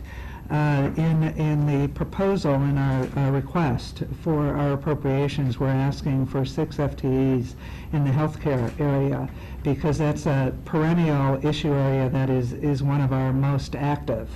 And analysts and information professionals in that area usually respond to 2 to 3 times the number of requests in other areas. But it's really driven by the congressional agenda. We do our best to try to make sure that we have the skill sets and the expertise that we need on board. We constantly are monitoring our resources, our staffing across the service, and doing our best to make sure that we have the expertise available to you. Thank you. Another question I had is your de-acidification program. You explained to me in the office that we have to make sure that old books and documents are conserved for future generations. And you've been given that task and have a huge backlog. And aren't we sort of fighting time on that? We've got to complete so much of that before it's lost? Well, we have the largest mass deacidification program in the world, and we've been doing it, but it's, has to be, I think, let's bring our... And actually, for the record, just previously it was Dr. Mary Masnak that was speaking, the director of the Congressional Research Service. I don't think that was mentioned, so. Thank you. And feel free to recognize yourself as well. Thank you. Mark Sweeney. Word in our Yes, it is a mouthful. Mark Sweeney, Associate Librarian for Library Services. I'm a former Preservation Directorate as well. Mass deacidification is an important way to treat our collections. But we have 160 million items in the collection that we have to care for, and they're not all going to be treated through a mass deacidification process. So the most important thing that we have to maintain at the library for our preservation program is a balanced one that can address the many different types of formats that we have.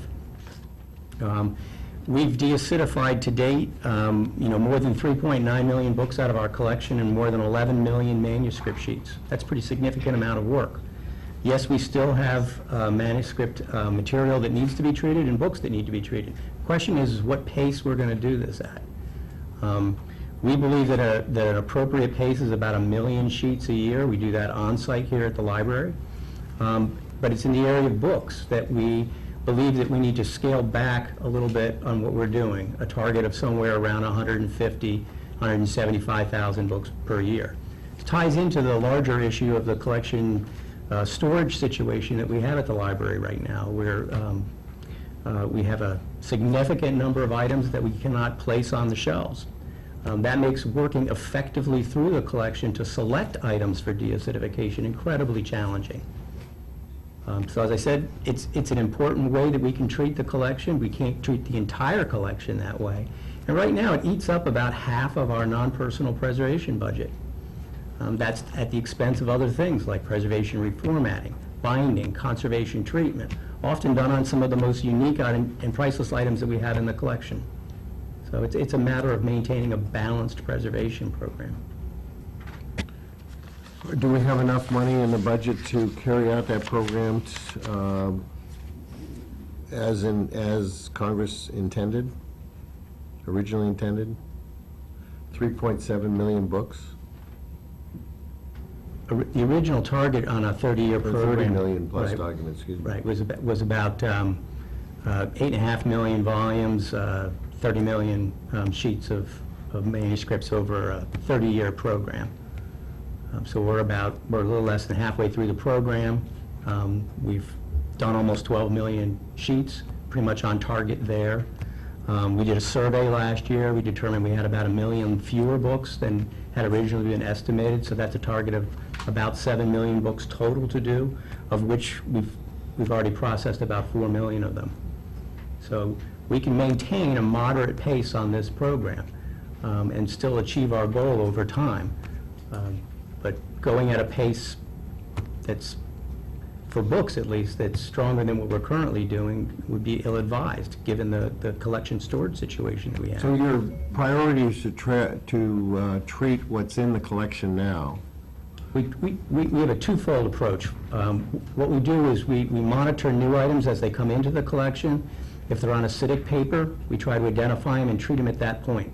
That arrests the degradation and adds considerable life to the item. At the same time, we systematically work through the collection class by class, identifying older material that's still in good enough condition so that it can be treated. So it's a twofold approach. Thank you. I don't. No, thank you. Thank you for your testimony. Ms. Wasserman Schultz, you have anything Yes. else? Just a couple things. I wanted to just ask about, thank you, about the book storage, and I'm not sure how far into the subject other members got, but I'm concerned, Dr. Billington, about the request for $18.2 million that the library, that the architect has requested to build storage module 5, and the temporary storage request that you have in your budget. Are you expecting that you'll need a line item in your budget permanently for temporary storage? Because obviously your ongoing storage needs are not going to come to an end. I mean, we're on storage module number 5, and I'm sure we're going to get to number 6 and 7 and on into the future. But I don't think I don't recall you having a temporary storage line item previously. So I just wanted to know if this is something we can expect. Well, I think in the future. Sorry. we bring our guru back. Yeah, exactly. On this for this one. Well, obviously, appropriate collection storage is a core requirement for sustaining our national collection, both for the current and for future use. And it's really the heart of what our mission is. This is critical because the health of the collection is directly related to the storage conditions in which we maintain the collections. And preservation costs are invariably higher when we can't store the material the most appropriate way. This book here represents what happens when items are improperly stored on the floor, eventually becoming damaged. And as you can see in this case, it was on the floor. We had a water incident, water wicked up, compromised the text block, stains the item, binding is gone. This is an unusable item. This is what we need to avoid. Our collections continue to grow. This is both our book collection, our special format collections, as well as our digital collections. Our current storage facilities are at 100% of capacity. We have done an awful lot in the near term to make do while we wait for the modules to be constructed. We're about 10 years behind in the construction of modules. The Module 5 that we hoped will come online at the end of 2017 was expected to come online in 2009. We can do an awful lot in the near term, going through our collections, selecting out duplicate items. We can reshelve parts of the collection by size in order to get some efficiency. In certain parts of our buildings where it can sustain a heavier floor load, we can install compact shelving. But we've reached a point where we really can't get more out of the buildings we currently have. And Module 5 is only going to hold about 1.6 million volumes for us. We have 1 million on the floor, more or less. We'd like to decompress our collections to get it to about an 85% shelf load. That's about 2.5 million volumes that we need to be relocated. We receive 250,000 every year, so in 4 years we've got another 1 million items. So Module 5 has effectively already been accounted for with just the arrearages that we have. But we need space right now. So that's why we're asking for the interim lease storage facility. I would hope that it is not a long-term arrangement for the library. I was going to say, is that a long way of saying yes? Okay. So for the foreseeable future, we could expect that the library would have a line item for temporary storage while we're still trying to build, essentially in perpetuity, storage units as you are adding 1 million volumes every 4 years. Correct. Okay. I wanted to just ask you about Dr. Billington, about the Civil Rights Oral History Project. that was established in the 111th Congress and was supposed to span from 2007 and go for 2010 for 5 years. And the purpose of it was to document the experience of civil rights leaders, perhaps that were not so well known. There was a request to continue the program beyond the initial authorization through into fiscal year 2016 for $232,000. Since that's beyond the original span of the program, what's intended for that money, and do you anticipate that you're going to continue to request funds? I mean, we have a lot of stories to tell and to hear, and so I'm not asking this question because I'm not in favor of it. I'd just like to know. Well, I think we have the funding. This is Paul Newman Foundation, really. We have the funding for this, which will last through September. This has been a year long, and we're going to have a second reopening with a whole new, we have so much. We have 11 million items of African American history in the Library of Congress. That's by far the biggest collection anywhere. And the second reopening will occur in about 2 months. In other words, about halfway through the year. Usually our exhibits only last about 6 to 9 months or even shorter, such as the Magna Carta exhibit, which we were lucky to have this oldest one that we kept for them during the war, and our people, these two gentlemen to my left and right, really put this together, and it was but it was for a shorter period of time. So a year-long exhibit is quite a long commitment for us. I think we have basically the funding for this. We will have new material. For instance, the Rosa Parks collection, which we just acquired, and is now available for study, and we'll have some of the things. She did a good deal more than just go to the back of the bus. And there are a great many other figures. We even brought back... Dr. Billington, I'm sorry, just to stop you. I'm talking about the oral history project. Excuse me? The oral history. Oh, the oral history, yeah. Well, the oral history is something that we're really deeply in now. The Civil Rights Oral History Project has been going along. I can give you for the record the exact amount of which I will be happy to do. I know it's $232,000. I just wanted to get some information on it because we're beyond the original authorization. Yeah. Well, and also the Veterans History Project is now the biggest oral history project in American history. It's nearing 100,000 interviews. We're also storing, although it's not great expense, but we are storing StoryCorps, interviewing ordinary Americans all over the country. And so oral history has become an important part of what we do, and the Veterans History Project in particular has been a stunning way of getting all levels of people, it was a unanimous mandate from both houses of Congress.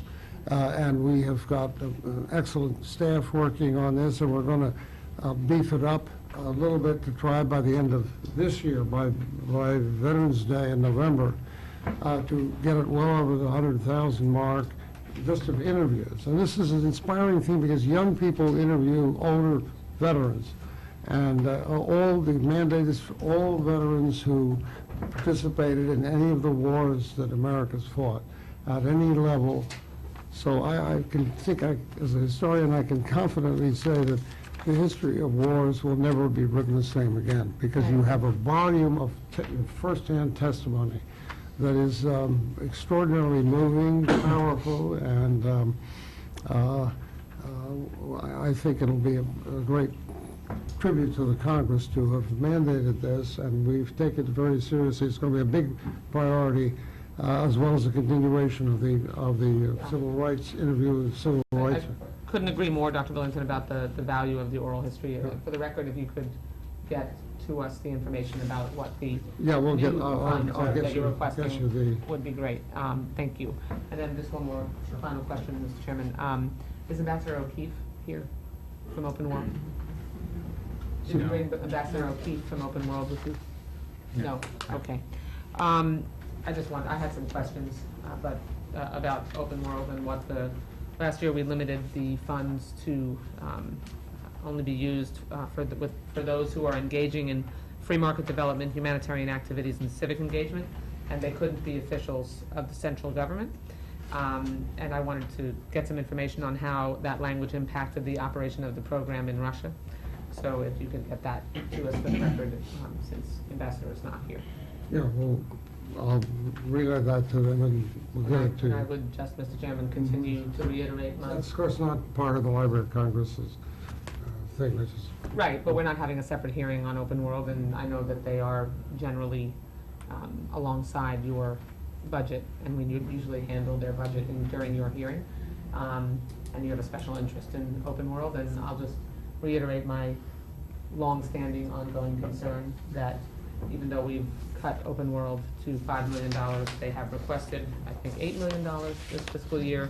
And I think the members have had an opportunity to hear just how taxing our very small list portion of the entire Appropriations Act is in the legislative branch. And while valuable and worthwhile, and there's certainly challenges going on in that region of the world, I continue to believe that Open World does not belong in this budget and is a square peg in a round hole.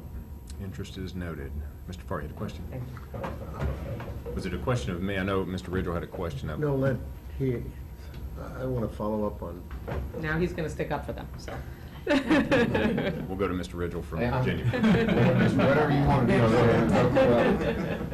Okay. No, I'm going to suggest. Okay. I'll yield. Dr. Billington, good to see you, and thank you so much for being here today and with your colleagues. Appreciate the good work that you do. I have the privilege of representing the district that has the highest concentration of men and women in uniform in the country. I don't think that's in dispute, but anyway, it's Virginia's 2nd congressional district, and so the Veterans History Project is of great interest to us, and we've done what we can to both encourage our veterans to participate in it through the young people's interviews, but also to encourage the utilization of it as a resource for those who want to know more about the service of our veterans. So, do you have any data that you could provide with me either now or offline on the utilization rate of it? That is, is it achieving? Did you have any metrics by which you would measure success in terms of people accessing it? It's one thing to create the database and treasure it as it is. Its value will only increase over time. But also, is there any indication of, are we having success in promulgating it and getting it out to where people know that it's out there and that they're actually leveraging it? We'll get you full information on that. It's very widely used. It's very widely consulted. It's also, it has a kind of guide to all such collections as exist that record veterans' history. And we'll get you the full information on it, on its utilization. But it's the most exciting. I mean, I've conducted some of these interviews myself, and we're about to go into a sort of mode where we're going to have. I'm asking my colleagues if they want to join me in doing a few more interviews, just so that we can really reach a new level of participation. But we hope to communicate also with the Congress, informally with all members of Congress about some of the things that you're... By way of background, I just, in my public service, I come from a business background. I can't help but reference it because almost everything that I would do would be data-driven. So when I hear that it's widely used or something, and I mean this with the greatest amount of respect because I'm just delighted to work with you because I've seen you and heard you speak before, and I thought it'd be a real privilege to get to know you. But when I hear a statement like that, it really doesn't mean anything to me because I have no context. I don't know what the baseline, what your objective was. So, though I take you at face value that it's widely read, and the reason I'm saying this is because if we have some metrics and it's performing at so many thousands of hits per year and usage, I'd like to encourage my colleagues to push it out through their congressional districts, to, all of our congressional districts, and it just is helpful to have metrics. So I'd look forward to seeing however you track that and measure your performance. Just out of time, I'm going to pivot to something else here. And by the way, I thank you for the Veterans History Project. It's a national treasure, and as I mentioned, it's only going to grow in its importance. I was struck by what I heard when I first walked in, if I heard it correctly. Approximately 250,000 books come into the library each year. It would be helpful to me to understand what are the criteria under which a book comes in. I mean, it's not just anybody that can publish a book, because now publishing has become so easy. You can self-publish a book, I think, for very little money. So what are the criteria that we use? And also, it does, though we can struggle to find the funds to hire or to build more buildings, help me to understand over the long term where we go with this. Kind of into perpetuity, if you kind of think of it that way, the physical constraints that we have, and I'm not sure at some point, and I'm not opposed to the construction that we have underway, and I'd probably vote for more, but I'm just trying to understand, do we ever get to a point of just saying that we're just going to have to distill this down to the very best works and the ones that fully merit, these hard copies, hardback versus the digital side? Well, that's a very big question, because first of all, book publishing continues to grow. It grows arithmetically, whereas, of course, digital stuff just grows virally, tsunami-like, and so forth. But a lot of things, particularly in the troubled parts of the world, people are just discovering publishing for the first time. This is the first generation in which women have fully participated in, and even not fully, but I mean greatly. So there's been all kinds of increases that are very important for the National Library of the United States, which is the reserve library for America and the world, ought to be collecting, because the turbulent parts of the world some of them are just discovering and using very ingeniously publishing methods. So publishing method, we also collect the audio-visual stuff. There we have a huge facility that can accommodate most of what's being produced. But everything is not going to be digitized, and some of the most important things are not. I mean, the only piece of paper produced in the U.S. government by the 9/11 Commission report before 9/11 happened was a Library of Congress study, a small division called the Federal Research Division, which does things on contract with the executive branch, which was based on a very obscure publication in a part of the Arab-speaking world, which nobody else had a copy of except us. Now, this is the kind of marginal thing in a small printing press. Other things of great importance have been found in mimeographed copies. We keep all formats. We keep a lot of what they call ephemera, which are the records of things that are one of a kind, published by some movement that's just starting up. It's hard to predict. There's no question that we refer to our curators particularly, who are so important in all this, that tell us what we have to get. So yes, we don't get everything. Nobody gets everything. But we try to get everything that's important for the United States. And a lot of it is in different formats. So it's not just a question of books versus digitization. It's a question of all kinds of formats in which things are carried. More and more, the audiovisual record. What's on television? We have the largest supply out in the Packard campus for audiovisual conservation. We have the largest supply of movies, radio, all these things. And Congress has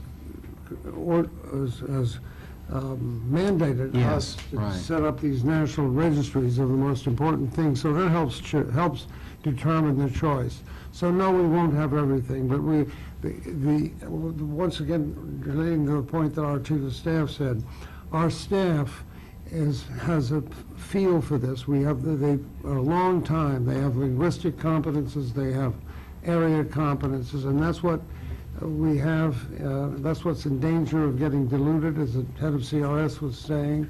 And it's also true of the curators. We have overseas offices, we get these things. So, yes, we have to prioritize, and we will have to in any case. But the question is, do we get a significant margin over what anybody else gets? We get it partly through extensive exchanges, partly through 6 overseas offices, partly through donations, partly through, but again, it always depends on selectivity and knowledge of our staff. And they will, but, how much do we want to get and keep? Well, that's something that ultimately you will decide for us, but we have to tell you honestly what we think is important for the United States. When I sign for an acquisition, I don't sign for the Library of Congress. I sign for the United States of America. Yes. First time I did this, I said, well, who am I to be doing, Right. making these decisions? Well, I don't make the decisions. We have an incredible staff that is conscious of this pressure. You may want to add to this, our chief. I would, and Congressman, the question you ask is one that keeps us up at night. It's a very, very important question, and I'm glad you asked it. And I'd like to give you one example. Our collection serves you, the Congress, and it's very difficult to predict exactly what the research and analytical needs of the Congress are going to be, hence our very broad collection policy.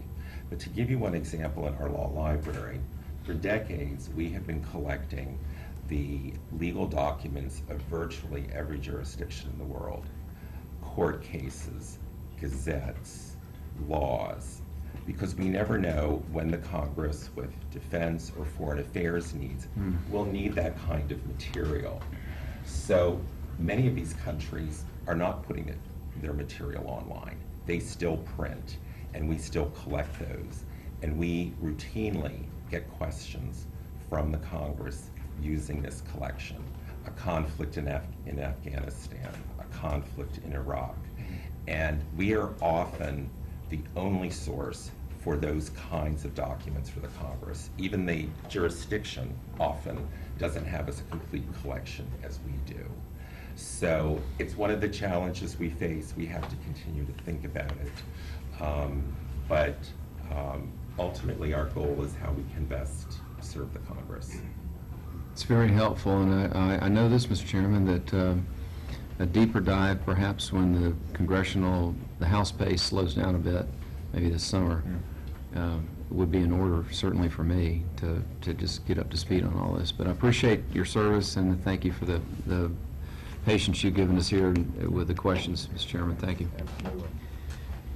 Mr. Farr, good of the order down there? Thank you very much. Debbie Wasserman Schultz, I love this woman, but I think her, and I like the idea that she's trying to think about how we put these organizations into sort of the idea that the House the open world ought to be a part of the State Department, USAID. What strikes me is that we've never gotten a handle around all of the different organizations which Congress invests in. We're members of organizations. I don't know what committee does that. I mean, who funds the Helsinki Commission? We pay dues to that. I think we pay dues to the Trans-Parliamentary Network. I think the German Marshall Fund is part of our some money there. I know we have some Japanese parliamentary exchange. We have the NDI, which is hugely supported by Congress. All of those things in different departments, and it seems to me that the one thing that I learned, and it was I was a Peace Corps volunteer in Colombia, and when we started playing Colombia, we were investing lots of money, and it was, well, we gotta strengthen the military. They're corrupt, and we gotta vet them, and we gotta professionalize them, and we gotta do the national police, and we were looking at all these institutions of government and how we would put some money into them. The one we left out was the Parliament. And it seems to me that we ought to have, and I think that was the reason for the open world, with the idea that how do we have a professional relationship with our like kinds? We've formed in the House Democracy Commission. And I'm on that, and it's like a standing committee, only what we do is work with parliamentarians in different countries. And it's not been adequately staffed, nor do we have the best connections. And I'm hoping that what we try to do is bring in all of these areas where I think there's a role for Congress. And were you in the state government? Remember when the state legislators were members of the NCSL and the Council of State Governments and all these kind of networks, which was legislator to legislator? We need to have those, and particularly what our House Democracy Commission is doing is trying to teach other legislative bodies how to upgrade their independence to be a check and balance on the executive branch by helping them understand the value of having a research department like CRS, how an independent research department that looks at the budget, like our budget office. And I think it's been very successful, because you can't really get these nations stabilized if you're just putting your emphasis in trying to stabilize the administrative branches of government and not the legislative branches of government. So perhaps we ought to examine all these programs, but I would hate to lose control. I think that the responsibility for parliaments to parliaments is in us, in the Congress of the United States, including the development of for people who are going to be succeeding, and that's like what Open World was. Let's take the young leaders who are professional, who are in, because it's a lot of work. I had 15 Russian folks for a week, and I'll tell you, I've never worked my district so hard. I think they were sick and tired and out of the United States. They want to get home as fast as possible. I took them city council meetings and school board meetings and planning commission meetings and coastal commission meetings, and I took them to all the farmers and university schools. I did everything with them. It was fun, but it was a lot of work. But I'll tell you, they walked away and just, they for the first time said, and 3 of them were members of Duma, and they just said, we've been in the United States many, many times. This is the first time we ever understood it, because they were at the grassroots level. Now, I think that State Department isn't going to do that. They'll do it for us. They won't have us involved. And so will USAID. So I think it's right that we kind of look at these programs. We ought to get an assessment of how many of these organizations are we paying dues to, and can we have a better collaborative. But I think it would be wrong to lose control of that and just assign it to the State Department. Great. The gentleman brings up some good points, and it may be that the GAO has a report that might summarize some of these programs or that are out there, and where there's duplicative interest. But I imagine these austere times will have a spirited debate moving forward. It sounds like it's already begun. Dr. Billington, you and your team, we want to thank you for what you do in protecting and preserving so much of America's great history and beyond. You've done a wonderful job, and you've got a big task ahead of you. We've heard that, and we'll review your request and do what we can to be as supportive as we can as a committee. For the members' sake, from what I've heard and through questions and our own personal conversations and seeing your own personal interest, I expect that if our calendars allow and the agency's calendars allow, there might be another subcommittee meeting, 2 or 3. I think there's some opportunities here for us to have some deeper discussions in some other areas. And so stay tuned on that, and we'll look forward to getting together again at that moment. But until then, the subcommittee will stand in recess until further call of the chair. Thank you all. Thank you. Real pleasure. Good to see you. Yes, nice to meet you. Yes. Thank you, Dr. Billington. Good to see you. Yes, sir. Okay. I look forward to working with you. We'll get you that. I appreciate it. I know you're somebody's traffic. Sure. Oh, I understand. Well, I know. It's you can imagine when you see it getting down to me, you probably think he's going to want some chart or something. That's typically the.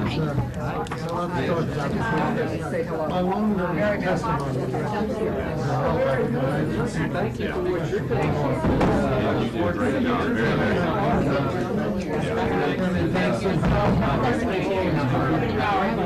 good. Thank you so much. You're welcome. No, it's, no, I know.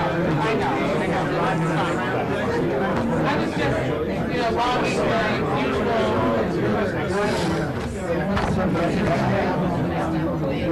I know, I'm like, that's so funny. I'm the continuity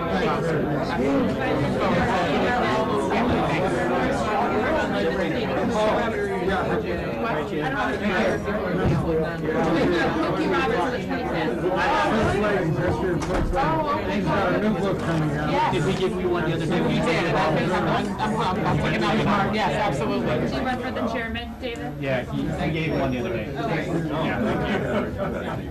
So I know you provided us here, right? You're gonna put together a list of letters where they're funded, how much they get, so we can see how they're funded. We get a copy every year.